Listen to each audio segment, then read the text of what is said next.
धान्य धान्य सद्गुरु सुखदा,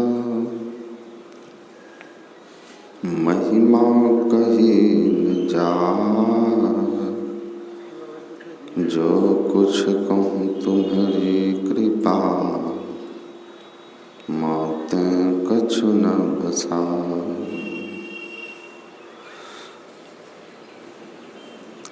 मंचासीन वंदनीय साधु समाज, सत्संग प्रेमी महानुभाव, धर्मानुरागिनी माताओं एवं धर्मशिला बहन, हम लोग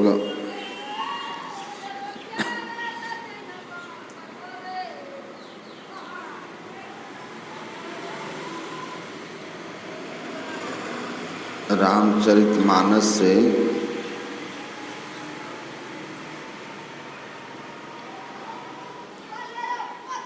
उत्तरकांड, भगवान राम के उपदेश को सुने।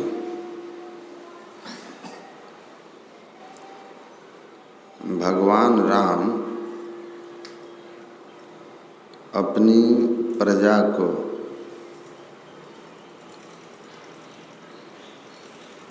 मनुष्य शरीर का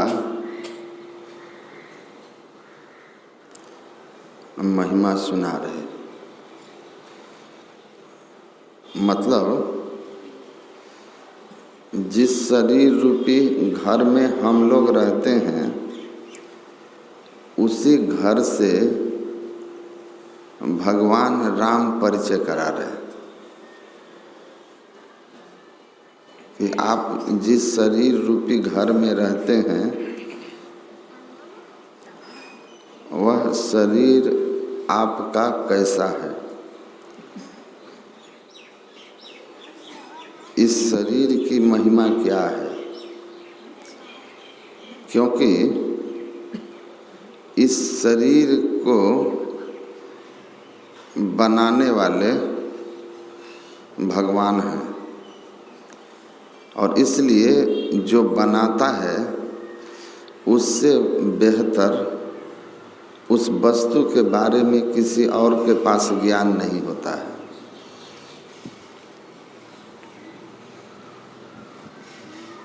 भगवान हम लोगों को हमारे ही शरीर से परिचित करा रहे हैं कि देखिए,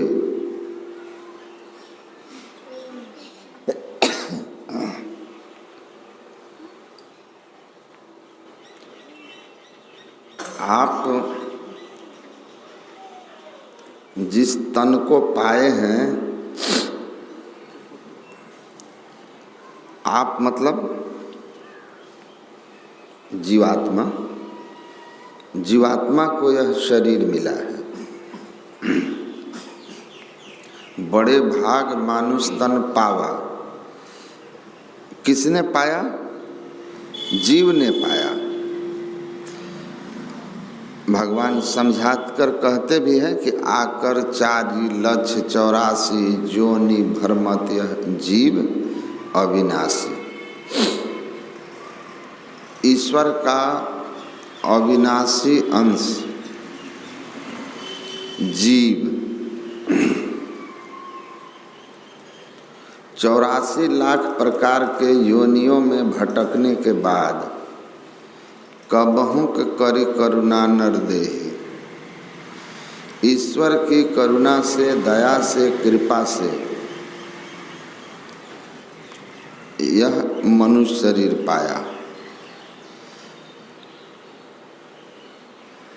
जो सुर दुर्लभ सब ग्रंथ हैं गावा, जो देवताओं को भी दुर्लभ है।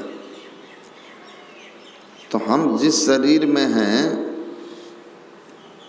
ईश्वर कृत 84 लाख योनियों में सबसे श्रेष्ठ है, और इतना श्रेष्ठ है कि जो देवताओं के लिए भी दुर्लभ है। देव शरीर से भी विशेष।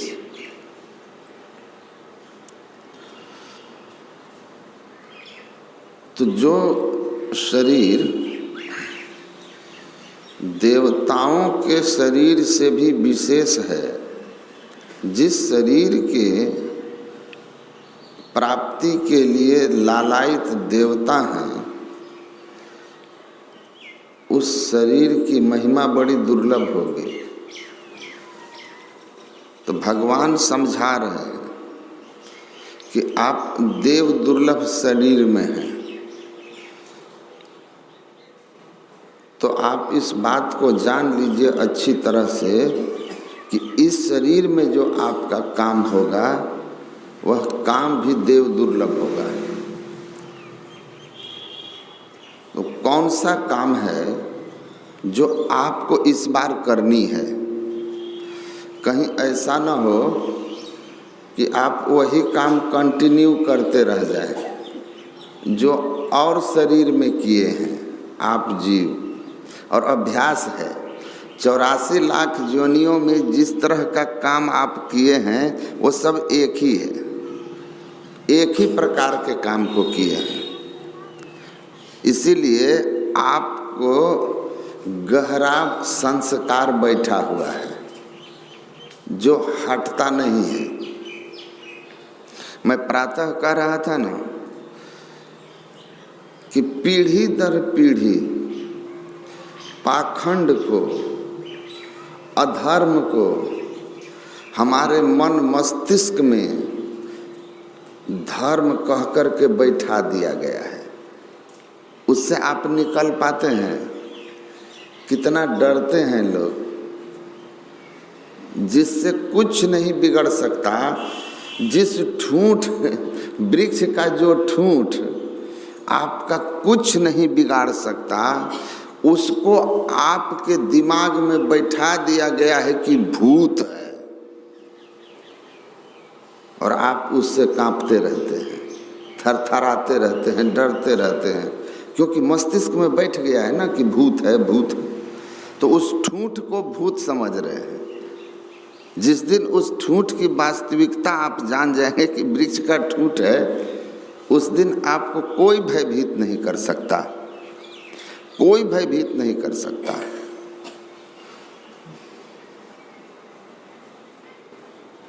ज्ञान यही है, जो जैसा है उसको उसी तरह दिखा देता है कि ये चीज़ ये है। मिट्टी को मिट्टी और सोना को सोना की तरह बिल्कुल स्पष्ट दिखा दिया। फिर मिट्टी खोने का भय कैसा, ठूंठ से भूत का भय कैसा।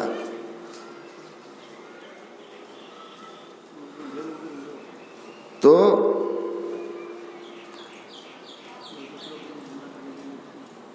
संत जो हैं ज्ञान कराते हैं,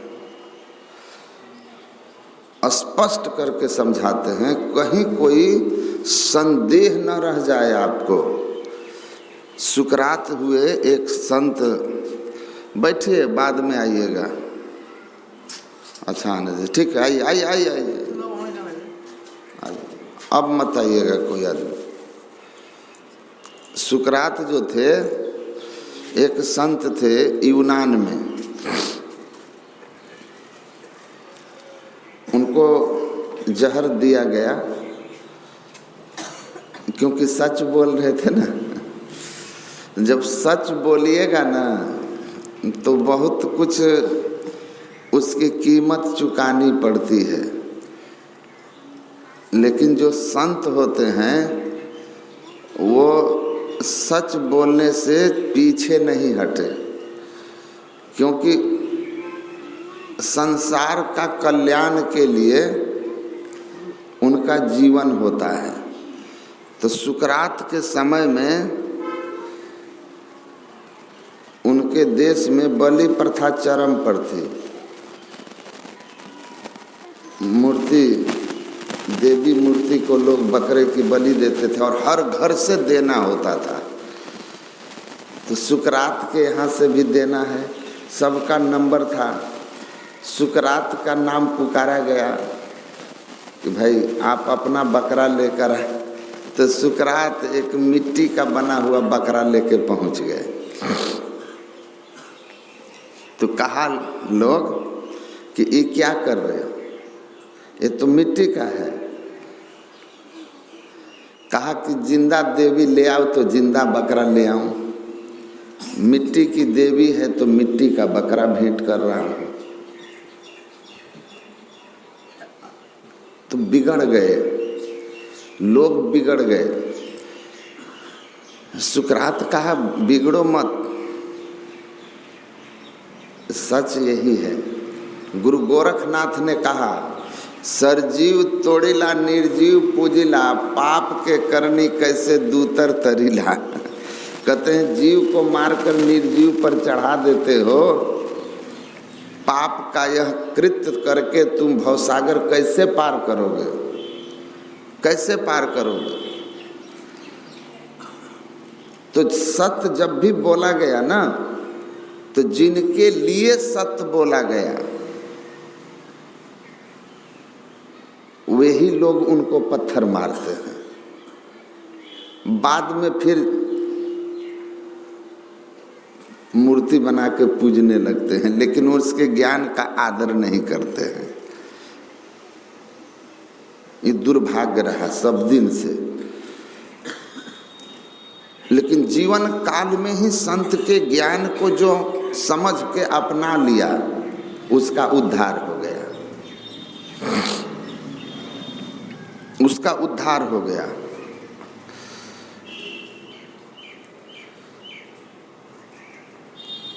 तो सुकरात को तो फांसी जहर मिला, पी लिए, लेकिन आगे चल करके जब उसने जहर पीना स्वीकार कर लिया, लेकिन अपने विचार से पीछे नहीं हटे कि ये पाप का कर्म है जीव मार करके चढ़ाना। यूनान में ये प्रथा ही बंद हो गई। उसने तो जहर पी लिया, अपनी जान दे दी, लेकिन जब वो अपनी जान जहर देकर पी करके दिए, तब यूनान के लोगों को बोध हुआ कि हम सत्य की बात कहने वाला, धर्म की बात कहने वाले के विरोध में हो गए, उनके पक्ष में हुए जिनके लिए धर्म एक धंधा था। संत धर्म के प्रचारक होते हैं और हर धर्म में कुछ समाज में धर्म के धंधाबाज होते हैं। तो जो धर्म के धंधेबाज होते हैं उनको धर्म के प्रचारकों से परेशानी होती है, क्योंकि वो सत्य की बात कहेंगे, धर्म का वास्तविक स्वरूप दिखाएंगे, तो धंधेबाज को परेशानी होती है। तो वो उनके विरोध में साजिशें करने लगते हैं। तत्कालिक लोग सहमत भी हो जाते हैं, लेकिन सत्यमेव जयते, अंत में सत्य की विजय हो जाती है। सुकरात जीते यूनान धर्म को समझा कि वो नहीं जो वो कह रहा है।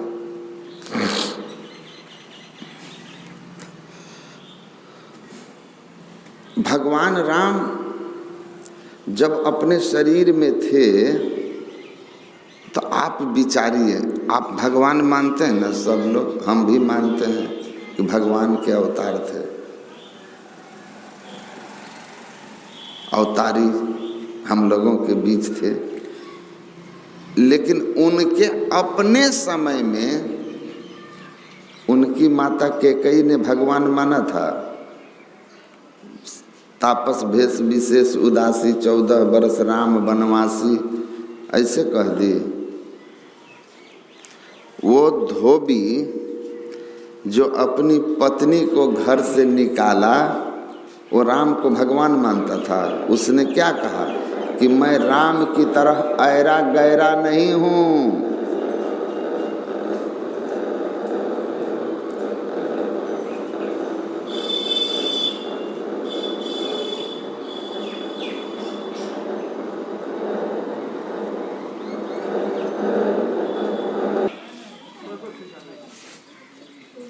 कि भगवान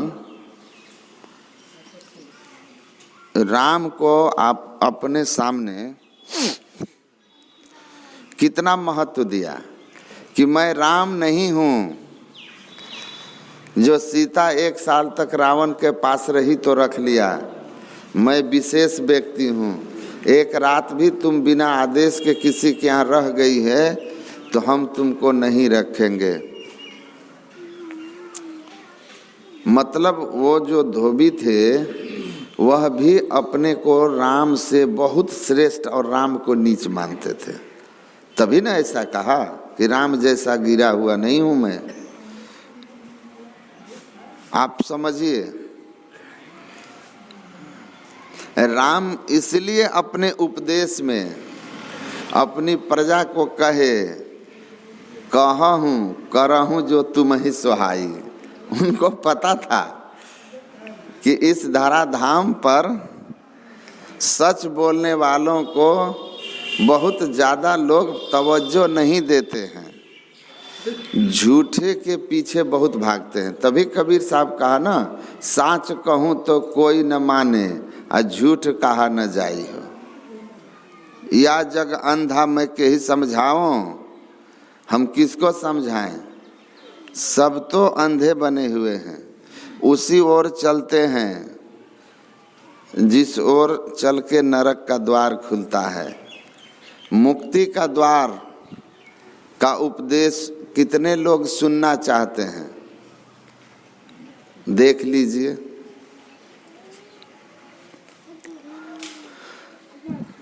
तो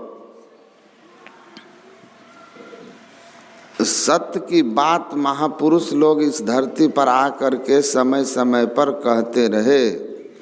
भगवान राम कहते हैं बहुत भाग्य की बात है कि आप मनुष्य शरीर में हैं,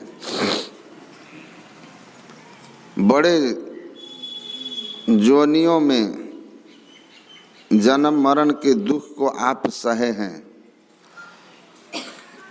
हर एक शरीर में आप गए, उस शरीर में रह करके दैहिक दैविक भौतिक तीनों तरह के कष्टों को भोगा, फिर आयु पूरी हुई तो सब कुटुंब परिवार जो बसाए आप, मौत के झटके से सबसे आप अलग हुए, फिर दूसरे शरीर में गए, फिर वहीं इंद्रियों के माध्यम से रूप रस गंध स्पर्श का भोग हुआ, अब फिर वहाँ से मौत का झटके से फिर छूटा। इस तरह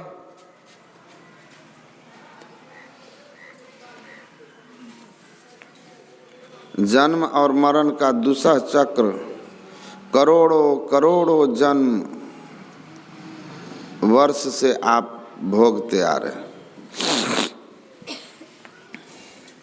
अब ईश्वर की कृपा से देव दुर्लभ शरीर मिला है तो स्मरण रखिएगा कि जो काम उन योनियों में किए हैं यह काम इसमें भी मत कीजिएगा, नहीं तो फल क्या होगा? कहते हैं जिधर से आए थे उधर ही चले जाइएगा। 84 भुगती घनी बहुत सही जम मार, अब भरम फिरे चहु लोक में तऊ न मानी हार, तऊ न मानी हार मुक्ति की चाह न कीनी, हीरा देही पाए मोल माटी के दीनी, मूर्ख नर समझे नहीं समझाया बहुबार, चरण दास कहे सहजिया सुमिरो न करतार। संत लोग कहते हैं कि आप जो करते आए हैं अन्य योनियों में वही मत करते रहिएगा। एक राजा शिकार खेलते हुए जंगल गए, जंगल में मार्ग भटक गए तो रात्रि हो जाने पर एक लकड़हारे के यहाँ रात्रि विश्राम किए। प्रातः काल हुआ तो लकड़हारे को कहा कि तुमने रात में मुझे आश्रय दिया, जो रूखा सूखा था खिलाया, तुमको किसी तरह का जीवन में कष्ट हो तो हमको बताना। लकड़हारा एक दिन पहुंचा राज दरबार। राजा जब वहाँ से आ गए तो कुछ वर्ष बाद पहुंचा, कहा महाराज जंगल में लकड़ी काट काट करके बेचता हूँ, जहाँ रहता था जंगल खत्म हो गया, हमको कोई एक और जंगल दे दिया जाए जिसके बेच करके हम अपना जीविका चलाएं, बाकी समय परिवार का भरण पोषण हो। तो राजा ने कहा कि एक रात इस लकड़हारे ने हमारी मदद की थी, गरीबी में है तो अपने एक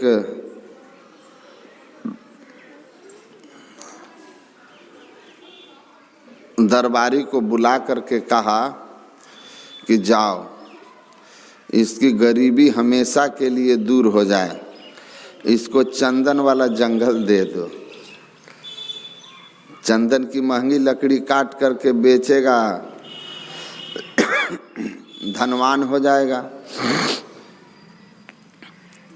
तो ले जाकर के चंदन की लकड़ी उसको वाला जंगल दिखा दिया। कुछ साल के बाद राजा पहुँचे कि देखें चंदन का उसको जंगल दिए थे, धन धाम हो गया होगा, हमें भी देखकर खुशी होगी कि अमीर हो गया है। तो राजा वहाँ गए तो देखा कि वृद्ध लकड़हारा वृद्ध हो गया है, जंगल लगभग समाप्त हो गया है, थोड़े से पेड़ बचे हैं और उसी तरह की झोपड़ी में अब भी लकड़हारा रह रहा है। तो राजा को आश्चर्य हुआ कि जितने चंदन के पेड़ थे उनमें से तो 10 पेड़ बेच दे तो आदमी को लाखों रुपये हो जाएं, और इसने सैकड़ों पेड़ काट डाले और अब भी झोपड़ी में भी है, इसको तो करोड़पति होना चाहिए। राजा ने उन लकड़हारे से कहा, भाई तुमको इतना सुंदर महंगा हम वृक्ष जंगल का दिए और तुम्हारी अभी भी झोपड़ी में वही दारिद्रता जीवन में, तो ये दरिद्रता, ये गरीबी और लकड़ियां खत्म हो गई, ऐसा क्यों हुआ? क्या किए तुमने इन लकड़ियों के साथ कि दरिद्रता रह गई? कहा महाराज वही जो पहले लकड़ियों के साथ करते रहे। कहा पहले क्या करते थे तुम? कहा लकड़ी काट करके उसको जला करके कोयला बना करके बाजार में ले जाके बेचते थे। आपने जो जंगल दिया इसको भी काट करके इसको जला करके कोयला बना करके बाजार में बेचे। राजा ने सिर पीट लिया, कहा जा रे मूर्ख, ये जंगल चंदन का था, जलाकर कोयला बना दिया तो सब लकड़ी समान हो गई। अगर इसको तुम बिना जलाए सीधे लकड़ी लेकर के गए होते तो एक पेड़ की पूरे लकड़ी को बेच करके ही तुमको लाखों रुपये हो गए होते। तुमने ये क्या किया? जो करते रहे वही किया, अनमोल खजाना हाथ लगा और फिर भी दरिद्रता रह गई, व्यर्थ चला गया सब। यही बात भगवान राम कह रहे हैं कि 84 लाख योनियों में रह कर के जो किए हैं वही मत इसमें भी कीजिएगा। इस बार चंदन वाली लकड़ी है, जलाकर कोयला बना के मत बेच दीजिएगा। अन्य योनियों में आप जो रहे हैं केवल 5 कर्म किए हैं, 5 काम, 5 विषय का पंच ज्ञानेंद्रियों से भोग, यही देवता के शरीर में भी हुआ है। तो कहते हैं आप विषयों को भोगते हुए सब शरीरों में दुख सहते हुए जन्म मरण भोगते हुए ईश्वर की कृपा से मनुष्य शरीर में आए हैं। इस शरीर में आप आए हैं तो आपको क्या करना चाहिए इसको जान लीजिए। इस बार चंदन है, कोयला नहीं बनाना है, भगवान यही समझा रहे हैं। न तो दुख दरिद्रता जाने वाली नहीं है, जन्म मरण का चक्र छूटने वाला नहीं है।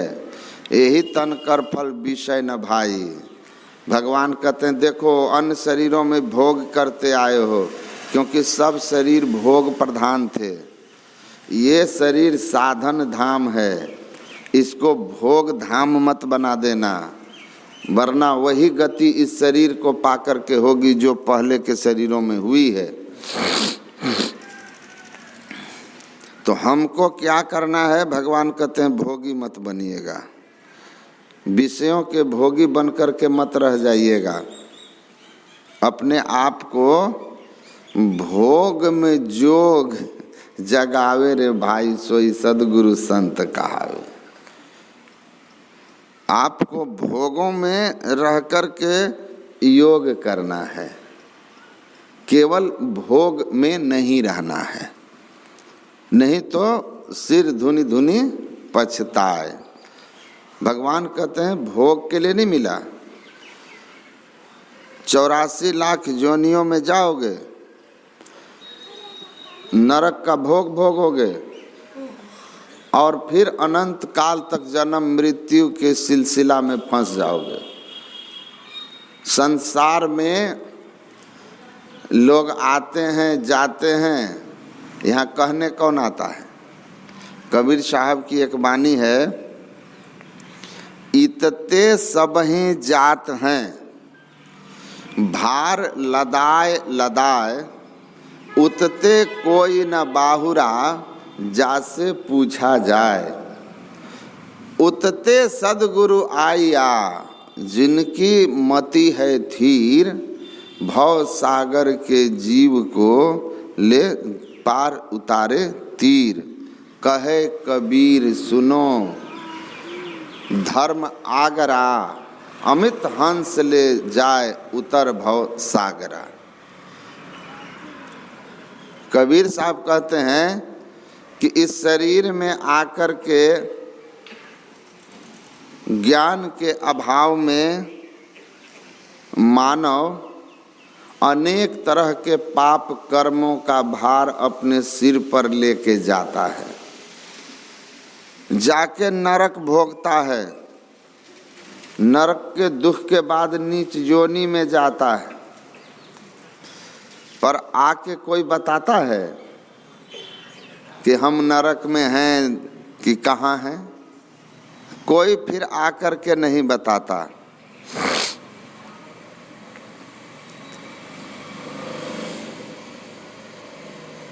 कबीर साहब कहते हैं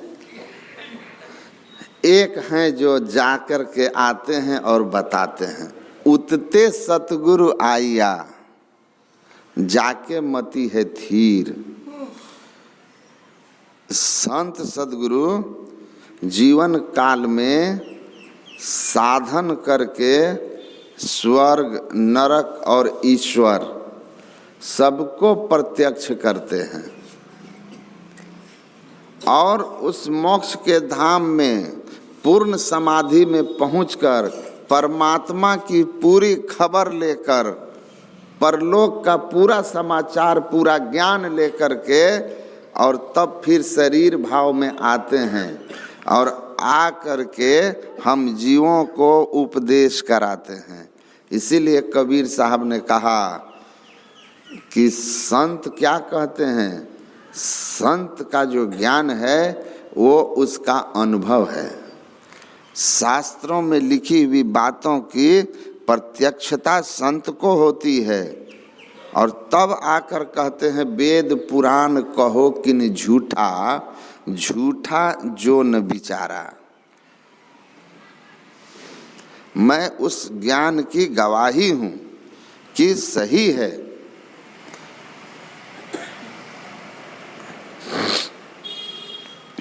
तो संतों के पास अनुभव है। राम अगर कहते हैं कि आपका शरीर साधनों का धाम है, इसमें मोक्ष का द्वार है, तो संत अपने शरीर को साधन धाम बनाकर अपने अंदर के मोक्ष के द्वार को खोज करके और तब कहते हैं कि मोक्ष का द्वार आपके अंदर में भगवान राम ने ठीक कहा है। वो उनकी अनुभूति है, वो अनुभव है उनका। कबीरा हम जानिया जब जानिया तब मन मानिया, लोग ना पतीजे तो क्या कीजिए। कबीर साहब कहते हैं हम जाने तब माने, लोग माने न माने, लेकिन अगर है तो सही है कि देहस्था सर्व देवता, अगर लिखा है तो सही लिखा है।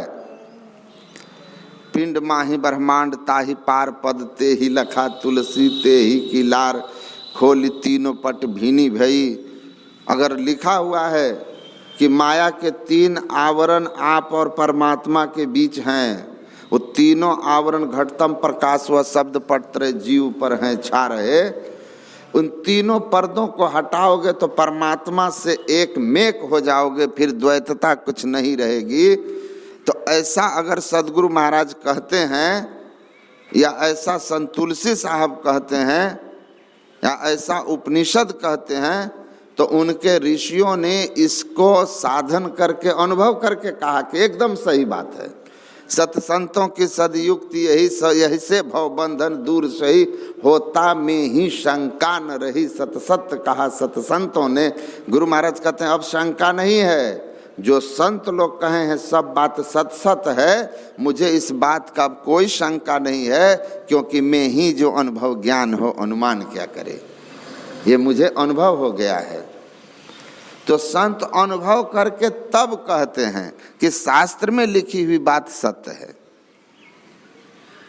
कबीर साहब यही कह रहे हैं कि आम लोग मरते हैं, नरक भोगते हैं, पाप का इतना भार लेकर गए कि भवसागर में डूब जाते हैं, वो लौटेंगे तब न कहेंगे। वो तो आयु पूरी करके जम की मार खाकर निकलते हैं, वो बंध के जाते हैं तो लौटेंगे कैसे? लौटेगा वो जो इच्छा से गया तो लौट के आएगा, जिसको बांध ले गया है जमदूत, वो कहाँ लौट के आएगा कहने के लिए।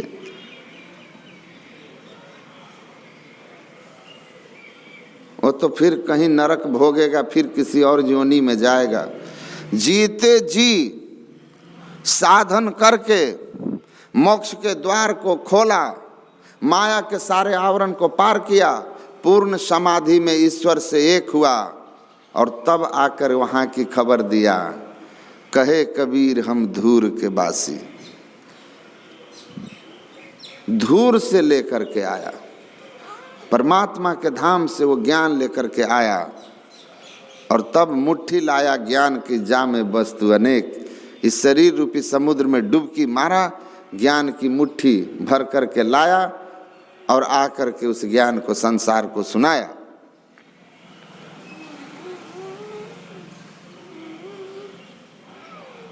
तो कबीर साहब कहते हैं जो गए बंध करके, एक गया साधन करके समाधि में लौट के आया, वो सद्गुरु कहलाया, वो सद्गुरु कहलाया।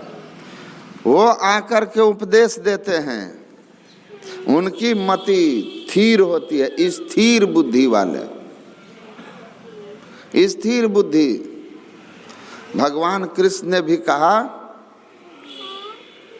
आत्मन्य आत्मनः तुष्ट तस्य प्रज्ञा प्रतिष्ठिता।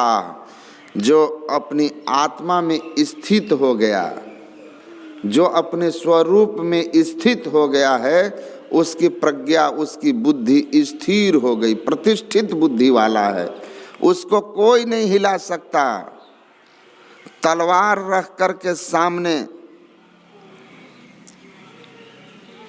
तेग बहादुर को औरंगजेब ने कहा कि या तो तुम मेरे अनुसार इस बात का खंडन कर दो कि कोई भी मनुष्य शरीरधारी ईश्वर अल्लाह नहीं हो सकता। तेग बहादुर ने कहा कि सवाल ही नहीं है, संत सदगुरु की बताई हुई सदयुक्ति से कोई भी साधन करेगा तो माया के आवरण से मुक्त होकर के परमात्मा को अनुभव करेगा। और जो परमात्मा को अनुभव करेगा सो जानहि जहि देहु जनाई, जानत तुम्हि होई जाई। वह ईश्वर को पूर्ण समाधि में जानने वाला महापुरुष ईश्वर ही हो जाता है। उसमें और ईश्वर में कोई भेद नहीं रहता। मंसूर भी कहता था अनहलक मैं ब्रह्म हूँ, अहम ब्रह्मास्मि, मैं ब्रह्म हूँ, मैं ब्रह्म हूँ। उसकी भी औरंगजेब ने हाथ पैर सब काटवा दिया, लेकिन उसने कहा कि तुम कहना बंद कर दो कि मैं ब्रह्म हूँ, कहा कि मैं ईश्वर हूँ, मैं खुदा हूँ। कहा अरे जो खुदा को जान लेता है स्वयं खुदा हो जाता है। ब्रह्म ज्ञानी आप परमेश्वर। गुरु नानक कहते हैं ब्रह्म ज्ञानी आप परमेश्वर। तेग बहादुर भी कहते थे ब्रह्म ज्ञानी आप परमेश्वर। मंसूर भी कहते थे अनहलक मैं ब्रह्म हूँ। उपनिषद के ऋषि कहे ना अहम ब्रह्मास्मि, मैं ब्रह्म हूँ। कब? जब माया के आवरण से मुक्त होकर परमात्मा में जाकर के सूरत पूर्ण समाधि में मिल गई तो जीव शिव को जान लिया। जीवः शिवः शिवः जीवः स जीवः केवलो शिवः। वह जीव पूर्णतः शिव हो गया। उसमें और शिव में ईश्वर में कोई भेद नहीं रहा। फिर द्वैतता कछु नहीं रहेगी। ईश्वर से आपका कोई भी भेद नहीं रह जाएगा। आप ईश्वर से अभेद हो गए, मतलब स्वयं ईश्वर हो गए। हाथ पैर सब मंसूर का काट लिया। कहा मत कहो कि मैं खुदा हूँ। कहा हो ही नहीं सकता, मैं हूँ। उसको जाना मैं वही हो गया तो कैसे कह दूँ नहीं हूँ। हाथ पैर सब काट लिया। जिह्वा काटने की बारी आई तो मंसूर ने कहा कि ठहरो, जिह्वा काटने से पहले एक प्रार्थना कर लेने दो। कहा हे परवरदिगार, इन अज्ञानियों को क्षमा कर देना, ये सत्य को नहीं जानते हैं इसलिए ऐसा करते हैं। जिह्वा काट लिया, गर्दन काट दी। लिखा है कि जब दिल्ली के जामा मस्जिद के ऊपरी भाग से उसके गर्दन को काट करके लात मारा उसके सिर पर, तो उसका सिर लुढ़कता हुआ सीढ़ियों से नीचे गिर रहा था और उस कटे हुए सिर से भी आवाज आ रही थी अनहलक अनहलक अनहलक, मैं ब्रह्म हूँ, मैं ब्रह्म हूँ, मैं ब्रह्म हूँ। प्रज्ञा प्रतिष्ठितः। देखिए थीर बुद्धि जाकी मति है थीर, हिला नहीं। तेग बहादुर को कहा ब्रह्म ज्ञानी आप परमेश्वर, खंडन करो और नहीं तो गर्दन कटाओ। तलवार लेकर कहा कि ठीक है गर्दन ले लो, लेकिन धर्म से सत्य से समझौता नहीं होगा। इस्लाम कबूल करने के लिए कहा किस लिए? धर्म का जीवन में क्या महत्व है, हमारे जीवन में धर्म की जरूरत क्या है, पहले समझिए कि धर्म क्यों अपनाते हैं। धर्म की जरूरत दो बातों से हुई। महर्षि अरविंद हुए अपने देश में, पहले बहुत बड़े स्वतंत्रता सेनानी क्रांतिकारी थे। जो आप भगत सिंह इन लोगों का नाम सुनते हैं, इन सब क्रांतिकारियों के वो गुरु थे जो क्रांति की योजनाएं बनाते थे कि किस तरह कहाँ हमला करना है। सब में कोऑर्डिनेशन करते थे, सबको गाइड करते थे, दिशा निर्देश देते थे कि किस तरह हमला करना है। बाद में उनको वैराग्य हो गया। वैराग्य हुआ तो पांडिचेरी में जा करके रह करके वो साधन करने लगे। अभी भी उनका आश्रम विश्व प्रसिद्ध है। साधन करने लगे, वहाँ बहुत गहरी साधना किए, बहुत ऊंचा ज्ञान हुआ उनको। संत थे। महर्षि अरविंद ने लिखा कि मनुष्य को धर्म की जरूरत क्या है, धर्म क्यों चाहिए आपको, क्या चाहते हैं आप धर्म से, धर्म की व्यवस्था क्यों की गई। बिना धर्म के भी चलते हैं। पशुओं में कौन सा धर्म है? जंगल में कोई धर्म है पशुओं के लिए? कोई ग्रंथ है जिस ग्रंथ के अनुसार पशुओं का जीवन चलता हो? कुरान है या बाइबिल है? या वेद है या गीता है या बौद्धों का त्रिपिटक हो, कौन सा ग्रंथ पशुओं की व्यवस्था के लिए बना है? सारी व्यवस्थाएं ग्रंथों की मनुष्य के लिए है।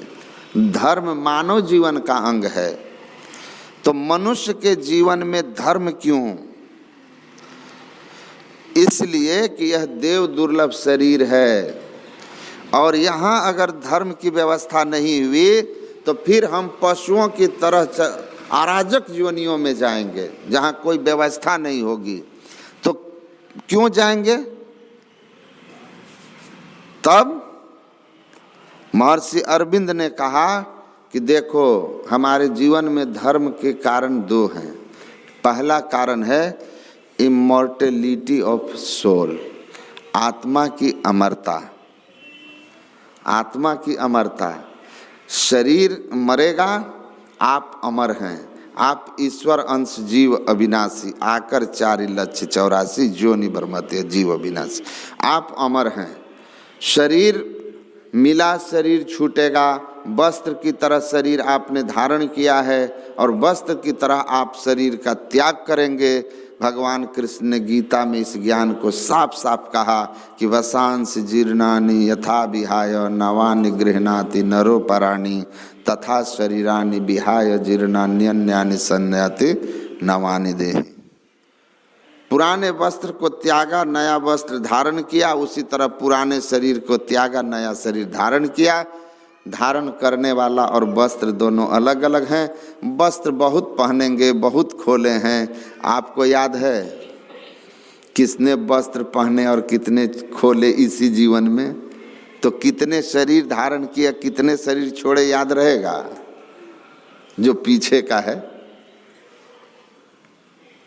इसका मतलब नंगा तो हम नहीं घूम रहे थे। इसके पहले कौन सा कपड़ा था हमको खुद याद नहीं, इसके पहले वाला याद नहीं, तो पीछे के योनियों को कितना हम स्मरण रखेंगे? तो हम जीव हैं, हमारा नाश नहीं होगा, हम ईश्वर के अंश हैं। अवश्य ही हमारा उत्थान और पतन होता है, नीच ऊंच योनियों में हमको जाना पड़ता है। तो कहते हैं धर्म इसलिए बना जिसमें पहली शर्त थी इमॉर्टेलिटी ऑफ सोल। ऋषियों ने, महर्षियों ने आत्मा की अमरता को जाना। दूसरी जरूरत पड़ी धर्म के लिए, दूसरा कारण हुआ हम मनुष्य शरीर में रह कर के जो कर्म करते हैं ना, उसका शुभ अशुभ फल होता है।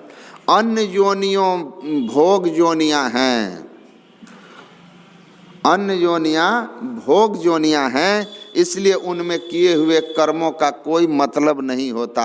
शेर मार कर हिरण खाए तो उसको पाप नहीं लगता, क्योंकि ईश्वरीय व्यवस्था में ही उसको हिरण को मार के खाने का है। लेकिन हम मनुष्यों के लिए ईश्वर ने विवेक दे करके स्वतंत्रता दी और हमको कहा कि आपको तय कर लेना है। स्वविवेक की व्यवस्था भगवान ने की और कर्म करने की पूरी छूट मनुष्य को दी है। ये ईश्वरीय व्यवस्था है। केवल मनुष्य साधन धाम है, बाकी सब योनियां भोग धाम हैं। गाय को घास ही खाना है, शेर को मांस ही खाना है। मनुष्य को स्वविवेक से तय करना है कि हमको क्या खाना है। यह विवेक कर्मण्येवाधिकारस्ते मां फलेषु कदाचन। भगवान कहते हैं कर्म का पूरा अधिकार आपको हम दे रहे हैं, छूट दे रहे हैं, लेकिन फल हम पर है कि आप चुनाव जो करोगे हम वो निर्णय करेंगे कि चुनाव सही है कि गलत है। सही चुनाव किए विवेक के अनुसार तो उसका सुखद फल, गलत चुनाव हुआ तो दुखद फल। यही मनुष्य के लिए विशेषता है कि आपको विवेक, कर्म की स्वतंत्रता, आप साधन धाम है। स्वर्ग नरक अपवर्ग निशैनी, ज्ञान विराग भगति सुख देनी। स्वर्ग नरक और अपवर्ग तीनों ओर जाने के लिए आपको रास्ता दे दिया गया है। चुन लीजिए किधर जाइएगा, चुनाव आपका। चुनाव आपका होगा। क्या आप चयन करते हैं अपने लिए, कौन सा मार्ग चुनते हैं? तो कहते हैं पहला, आत्मा की अमरता, immortality of soul, and other one is action and its impact. दूसरा है कर्म और इसका फल।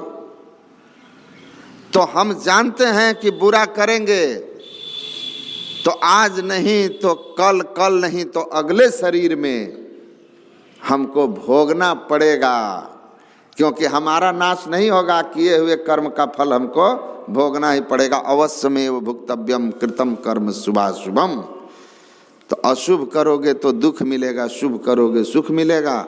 वो कहते हैं धर्म इसीलिए बना कि अमर आत्मा समझो इस बात को कि ऐसा कर्म मत करना जो आके सिर धुनि धुनि पछताए, काल ही कर्म ही ईश्वर ही मिथ्या दोष लगाए की स्थिति में जाना पड़े। तो चयन आपको करना है। कर्म की पूरी स्वतंत्रता, साधन का धाम है आप। तो धर्म बना है हमारे लोक और परलोक को उत्तम बनाने के लिए, क्योंकि आत्मा अमर है। नीच जोनी में न जाए, ऊंची अवस्था में जाए, पाप कर्मों की ओर न जाए, शुभ कर्मों की ओर जाए, सत्कर्मों की ओर जाए। इसलिए धर्म बना। और धर्म का अर्थ ही यही कहा कि ये तो अभ्युदय निःश्रेयस सिद्धि सधर्म, वह कर्म धर्म कहलाता है जिस कर्म को करने से लोक और परलोक दोनों हमारा श्रेष्ठ बनता है, सुखद बनता है, उत्तम बनता है। तो संत इस धराधाम पर जीवन काल में समाधि को उपलब्ध होकर के ईश्वर से एक हो जाते हैं और उनकी मति एकदम से स्थिर होती है। शरीर से मुक्त होकर के रहने वाला ऐसे जीवन मुक्त संत, स्थिर मति वाला, दुनिया के किसी भी प्रलोभन से प्रलोभित नहीं होते, न दुनिया के किसी भी तरह के मतलब डर दिखा करके डराया नहीं जा सकता। कैसी भी धमकी से उनको धमकाया या डराया नहीं जा सकता, क्योंकि वो अपने अभय स्वरूप से परिचित हो चुके होते हैं। ब्रह्म को जानकर ब्रह्म में स्थित होते हैं। शरीर से वो बिल्कुल मुक्त पुरुष कोई धमकी बर्दाश्त कैसे कर लेंगे, कैसे डर जाएंगे।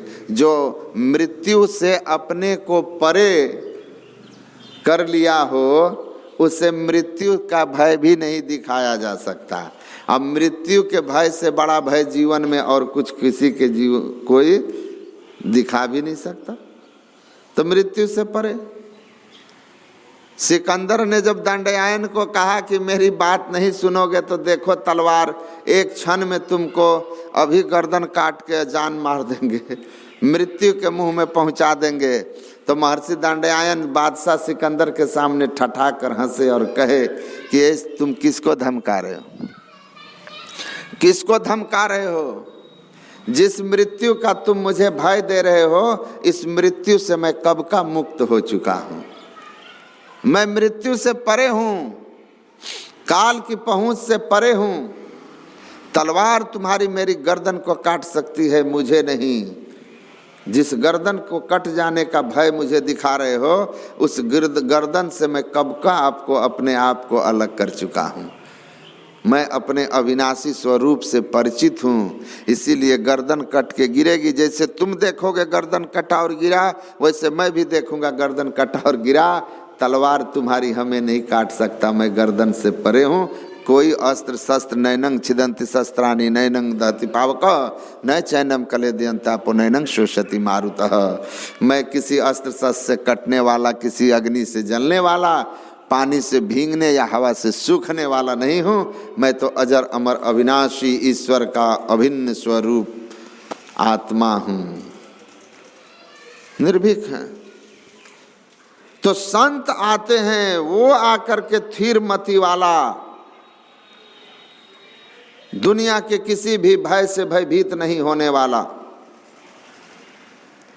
बड़े से बड़े कर्मकांडी पाखंडी और बड़े से बड़े दुष्ट राजाओं का सामना करने वाला, मृत्यु से पार निर्भीक आकर उपदेश करते हैं और कहते हैं सुनो जो मैं बता रहा हूं, अगर इस राह पर चलोगे तो तुम भी मुक्त हो जाओगे, तुम मेरे अनुकूल चलो। कहे कबीर सुनो हंस आगरा, धर्म आगरा, अमित हंस ले उतर जाए भवसागरा। अगर आप उनके बताए हुए मार्ग पर चलोगे तो गुरु महाराज कहते हैं कि मैं फिर आऊंगा और बहुतों को अपने साथ लेकर जाऊंगा। भवसागर की नाव शुद्ध संतन के चरण, तुलसीदास प्रयास बिनु मिलहि राम दुखहरण। ऐसे संत सदगुरु के शरण में जाकर जो रहते हैं तो गुरु ऐसे सामर्थ्यवान होते हैं। पलटू साहब कहते हैं मेटू फंदा कर्म का जो कोई मेरा होए, उलट लिखूं तही भाल में मेट सके न कोई। कहते हैं कि मेरे हो जाओगे तो तुम्हारे अंदर जो लिखा हुआ है तुम्हारे मस्तक में, उस भाग्य की रेखाओं को मिटा करके पूर्वकृत पाप कर्म से जो तुम्हारे भाग्य में दुख दारिद्र लिखा हुआ है, अगर तुम मेरे शरण में आ जाओ तो मैं तुम्हारे भाग्य की उस दुर्भाग्य की रेखाओं को मिटा करके फिर से सौभाग्य लिख दूंगा, फिर से लिख दूंगा। तो अमित हंस कहते हैं अमित अनगिनत, इतना की गिनती ना हो, लाखों करोड़ों अरबों में नहीं, अनगिनत हंस जीव को लेकर इस संसार से पार जाते हैं। इसीलिए करंधार सदगुरु दृढ़ नावा। संत सदगुरु ऐसे नाव के मल्लाह हैं जिस पर कितना भी सवार हो जाए सबको लेके पार हो जाएंगे। इस नाव की तो एक क्षमता है कि 10, 20, 50, 100 बड़ा से बड़ा जहाज 1000, 2000, लेकिन संत सदगुरु एक ऐसे जहाज हैं, जलयान हैं, जिस पर अमित अनगिनत चढ़ जाओ सबको लेके पार चले जाएंगे, सबको लेके पार चले जाएंगे। इसीलिए आप बाद में अपने भाग्य को, समय को या ईश्वर को दोष मत देना। भगवान राम कहते हैं कि समय नहीं मिला, भाग्य में नहीं था, ईश्वर की कृपा नहीं हुई और इसलिए अब नरक गए तो सिर धुनकर पछता रहे हो। कहा ये मिथ्या झूठा दोष मत लगाना, ईश्वर ने कृपा की है तो मनुष्य शरीर मिला है, सत्संग मिला है। अब जरा अपने आप पर तुम स्वयं कृपा करो, संत सदगुरु के शरण में जाओ, उनके ज्ञान उपदेश के अनुसार अपने शरीर को भोग जोनी नहीं, साधन धाम योग भूमि बनाओ और योग साधना में लग जाओ। योग साधना में लग करके साधन कीजिए और आपके अंदर में जो मोक्ष का द्वार है उसको ढूंढिए। वा घर खोजहु हो भाई, और जा घर आवागमन न होई। उस घर की खोज कीजिए जिस घर में पहुंचने से आवागमन नहीं, जन्म मरण नहीं होता, वही घर मोक्ष है, मोक्ष धाम है। और उस मोक्ष धाम में जाने का रास्ता कहीं और नहीं, आपके शरीर में है। संत उसी रास्ते को बताते हैं कि कहाँ इस शरीर में वह मोक्ष का धाम है। यही तो सदगुरु का काम है। सदगुरु यही तो बताते हैं, गुरु दयाल दया करी दिए भेद बताई। यही भेद बताते हैं कि कहाँ खोज रहे हो मोक्ष के धाम को, कहीं बाहर में नहीं है। देहस्था सर्व विद्याश्च देहस्था सर्व देवता देहस्था सर्व तीर्थानि गुरु वाक्य न लभ्यते।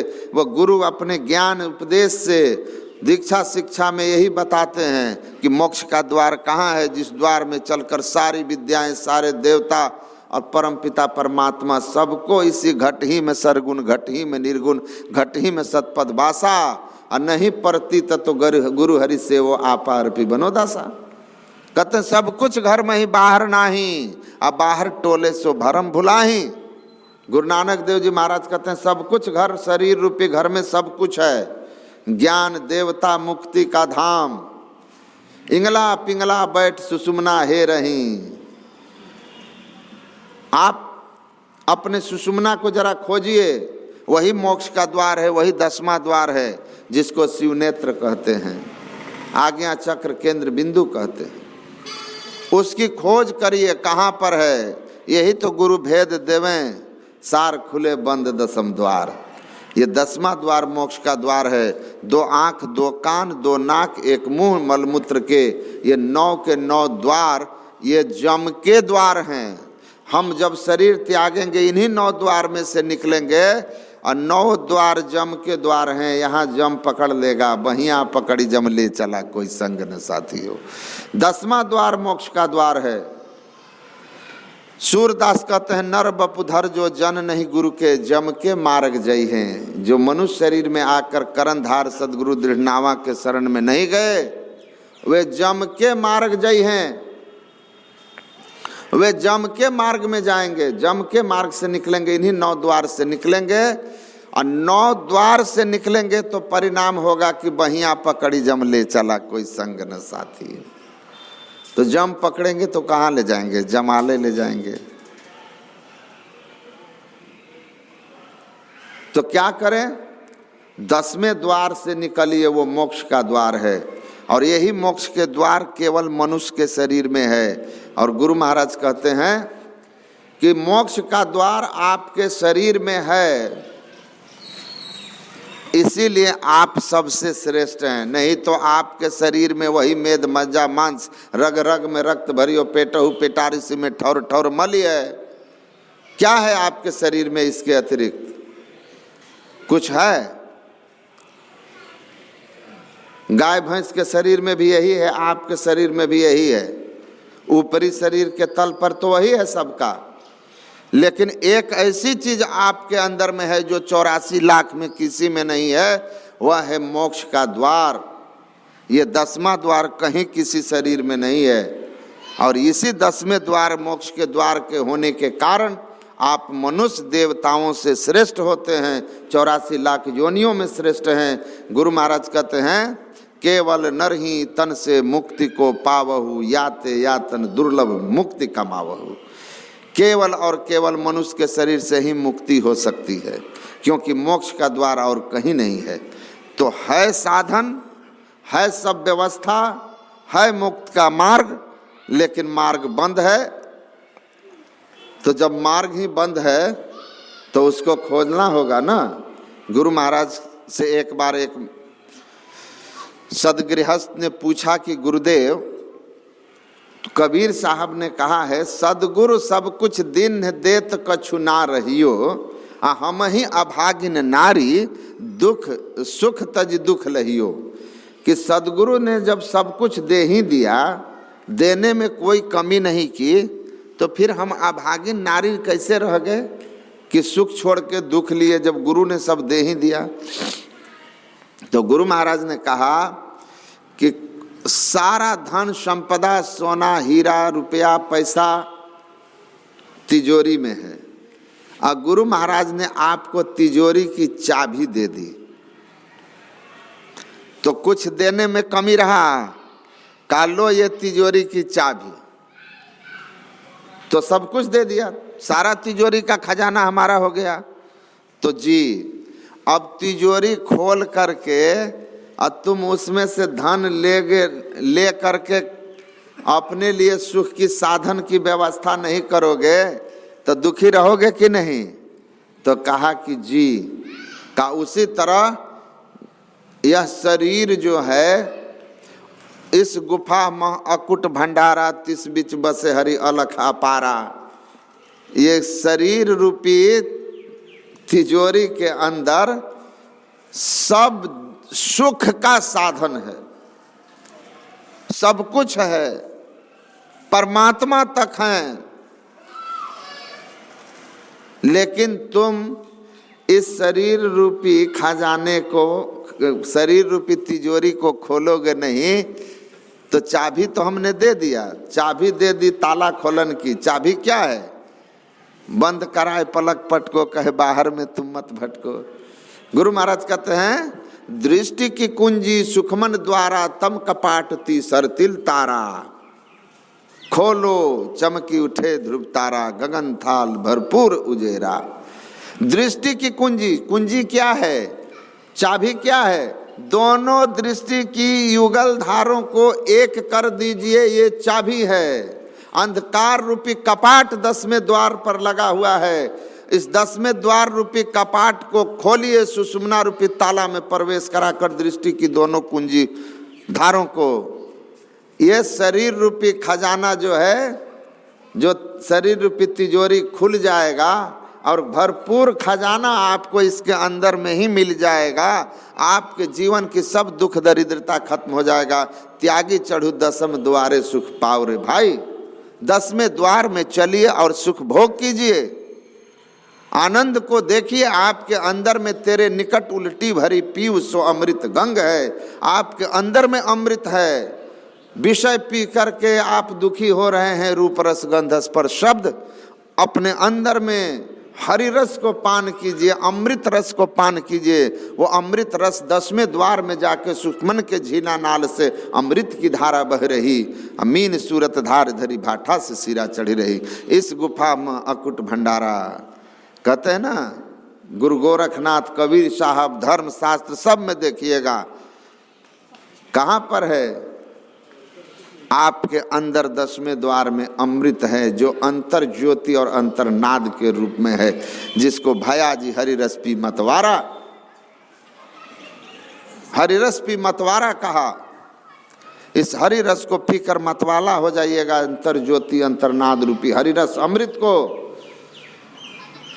स्कूप गगन के बीच आरो, जहाँ सुरती का डोर लगावता है, सगुरा हो सो भर भर पिए, निगुरा जल नहीं पावता है। बिना हाथ के ताल मृदंग बजे, बिन जंत्री जंत्र बजावता है, पलटू बिन कान के हम सुना, बिना कोई शख्स बजावता है।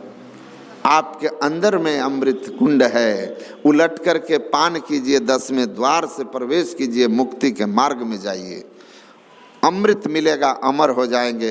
ये अमृत अंतर ज्योति और अंतरनाद के रूप में है, सबके अंदर में है। अंतः शरीरे ज्योतिर्मयम ही शुभ्रम यम पश्यति यतयः क्षीण दोषाः। आपके अंदर में अंतः प्रकाश है, अंतरनाद है, ईश्वरीय ज्योतियाँ और ईश्वरीय शब्द आपके अंदर में अमृत रूप में है। इसको पान करेंगे, तृप्त हो जाएंगे, पूर्ण काम हो जाएंगे, मुक्त हो जाएंगे, आवागमन समाप्त हो जाएगा, परमात्मा की प्राप्ति होगी, परमात्मा की अनुभूति होगी, माया का आवरण गिरेगा।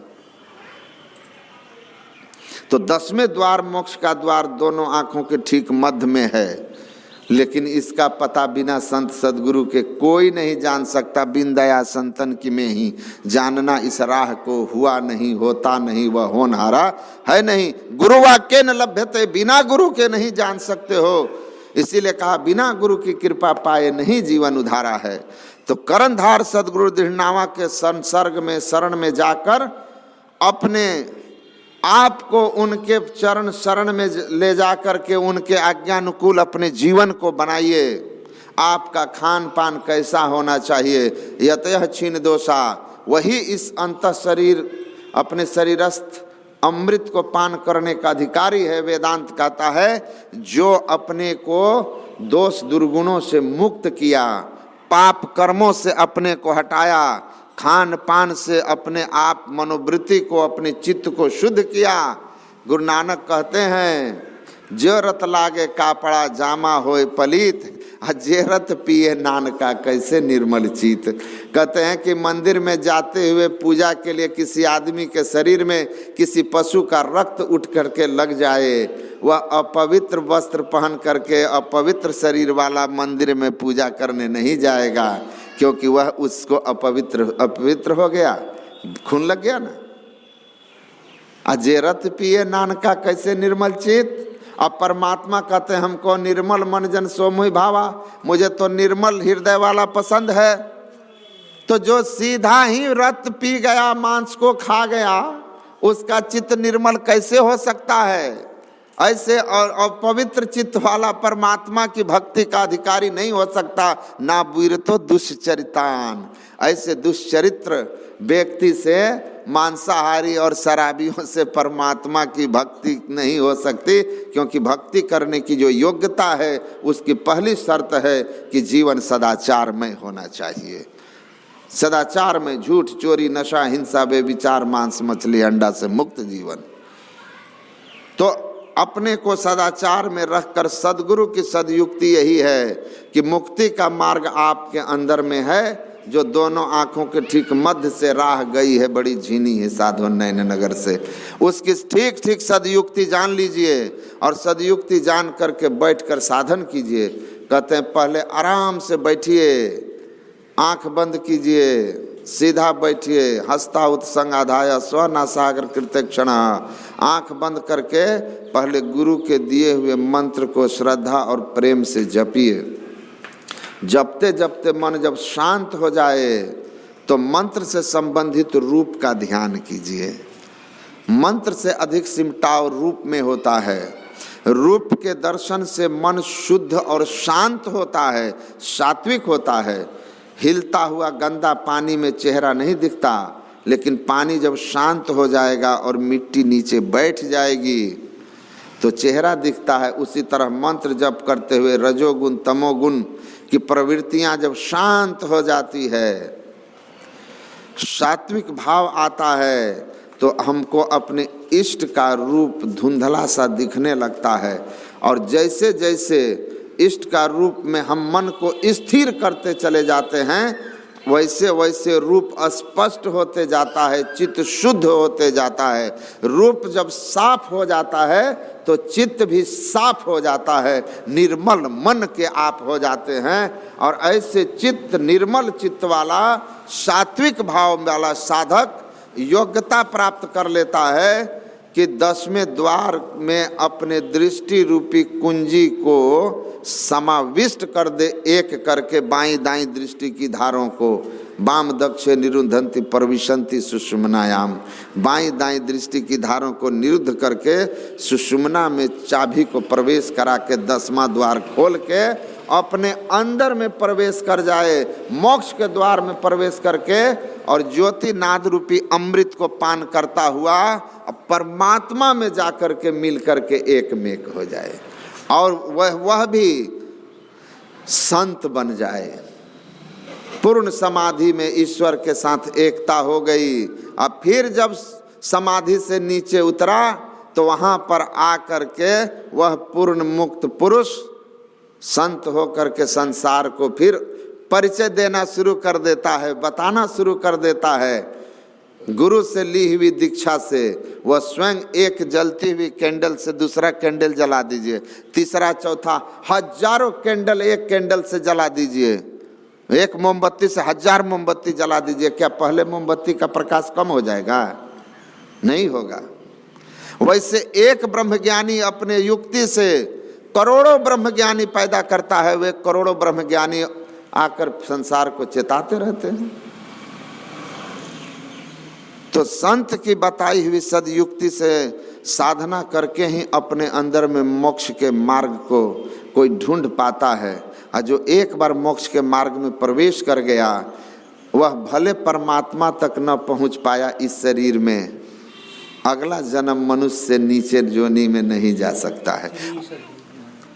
अगर नहीं साधना में सफलता मिली, तब भी संत लोग कहते हैं इस मोक्ष के मार्ग का अभ्यास करने वाला का संस्कार ऐसा बन जाता है कि वह संस्कार किसी दूसरे शरीर में नहीं जाने देता है। इसीलिए सद्गुरु की बताई सदयुक्ति लेकर नियम से थोड़ा थोड़ा भी अभ्यास करते रहे और खान पान पवित्र रखकर अपना संसार का कार्य करते रहे, तो एक न एक दिन मुक्ति मिल जाएगी।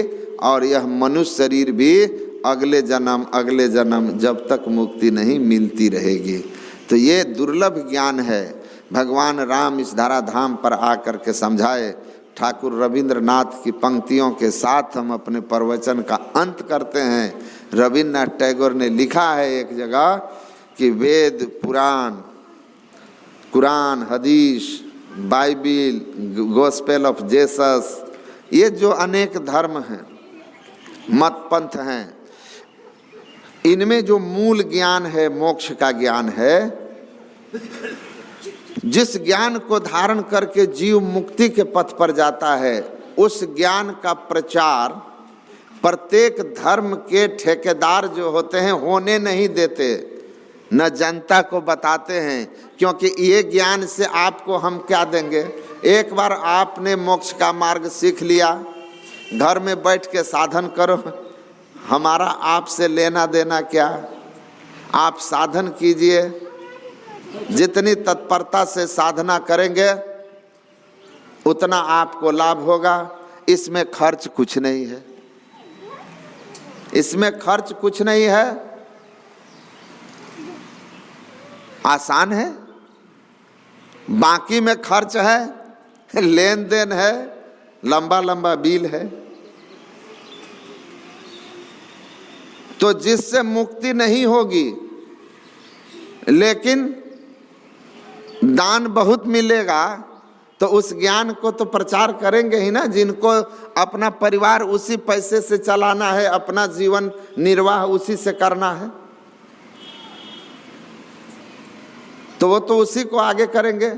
यही बात रविंद्रनाथ ने कहा कि प्रत्येक धर्म में एक प्राइस्ड क्लास होता है।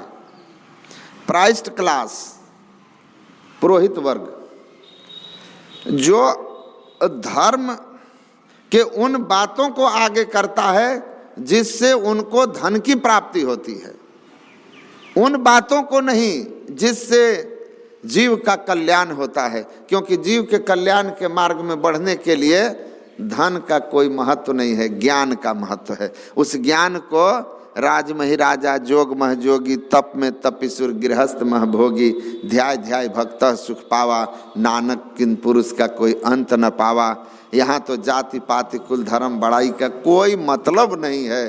केवल सदाचार हो करके, सदाचार में रह करके नियम से ध्यानाभ्यास कीजिए, घर परिवार में रहिए, चवन्नी खर्च नहीं है, न किसी से देना न किसी का लेना है। भगवान अगर दिया है तो गरीबों की मदद सत्कर्म में खर्च कीजिए। लेकिन धर्म में धन की कोई महत्ता नहीं है, नहीं तो सबरी को मुक्ति नहीं होती, रविदास मुक्त नहीं होते। और धन वाले अगर धर्म प्राप्त करते तो राजा पीपा रविदास जैसे जूता बनाने वाले के शिष्य नहीं होते, मीरा जैसे छतरानी रविदास का शिष्य नहीं होते, या फिर सर्वाजीत और अपने समय के सबसे बड़े अमीर धनी धर्मदास जी कबीर जुलाहा के शिष्य नहीं होते। कबीर को मुक्ति नहीं होती, तब धरणीदास धन के बल पर बड़े बड़े यज्ञ करके मोक्ष पा लिए होते। पीपा जी स्वयं बड़े बड़े यज्ञ करके मोक्ष पा लेते, वो जूता बनाने वाले रविदास जी के शरण में नहीं जाते। धर्म आंतरिक चीज है और इसकी प्राप्ति के लिए पूरे और सच्चे संत की जरूरत होती है। लेकिन जहाँ धन की चाह हो वहाँ इस धर्म का प्रचार कौन करे।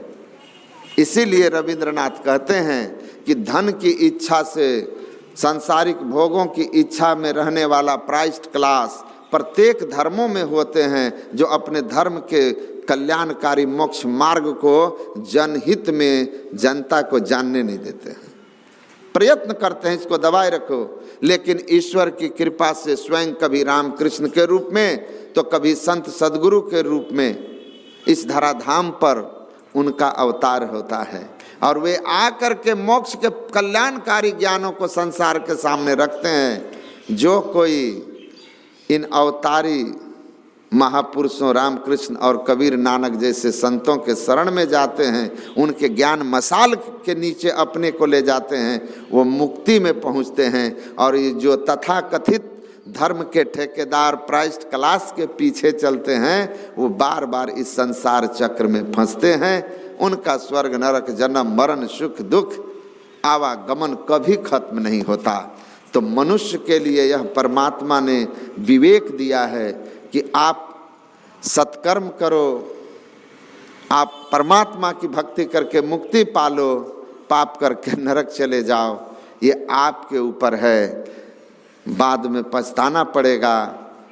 तो भगवान कहते हैं पहले ही बता देता हूँ कि भाई आप देख लो, बाद में मत कहना कि ईश्वर ने हमको कृपा नहीं की थी, युक्ति नहीं दी, बताया नहीं। जो न तरई भव सागर नर समाज अस्पाय सो कृत निंदक मंदमति आत्म हन गति जाए। अगर ऐसे देव दुर्लभ शरीर को पाकर कर्णधार सदगुरु की सदयुक्ति लेकर साधना करके अगर आपने मुक्ति के मार्ग को नहीं पकड़ा, मोक्ष की ओर नहीं बढ़े, तो कहते हैं आत्महत्या करने वालों की गति में जाओगे, सिर धुन धुन के पछताओगे, भूत प्रेत और नरक का भोग मिलेगा, 84 लाख मिलेगा। आपके ऊपर है कि आपको क्या करना है। मोक्ष के द्वार से युक्त ऐसे देव दुर्लभ शरीर को पाकर सो तन धरि मुक्ति जतन कर लेहु हो। मुक्ति जतन करके प्राप्त कर लीजिए न तो तस्मात् पाप तरत्र कह।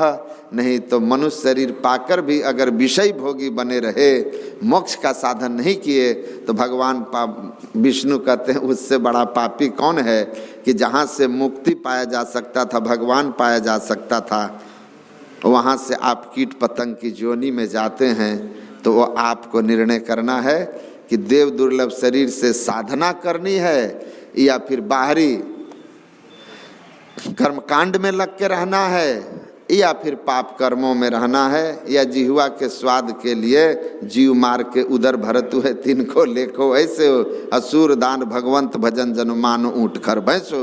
ऊँट खर भैंसा की तरह रहना है कि देव दुर्लभ तन पाकर देव दुर्लभ कर्म करके मोक्ष पाना है। बोलिए श्री सद्गुरु महाराज।